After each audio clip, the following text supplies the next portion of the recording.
2025. But si Joel has been warning since 2023. To be fair, panahon pa ni Duterte, sinasabi niya na bantayan yung flood control sa Bulacan.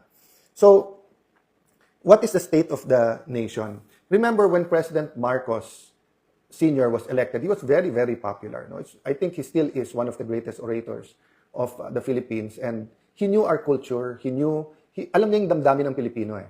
At alam niya nung mga panahon na yon, when communism was sweeping the world, when there was the Cold War, and then it was sweeping Southeast Asia. And you know, if you look at Southeast Asia, it looked like a region na sigurado ang gera, with a conflict with Malaysia over, hindi pa yung South China Sea noon, yung Sabah pa. And then, iba-iba ang religion at iba-iba ang form of government, no, ng Thailand, Singapore and Malaysia had a problem.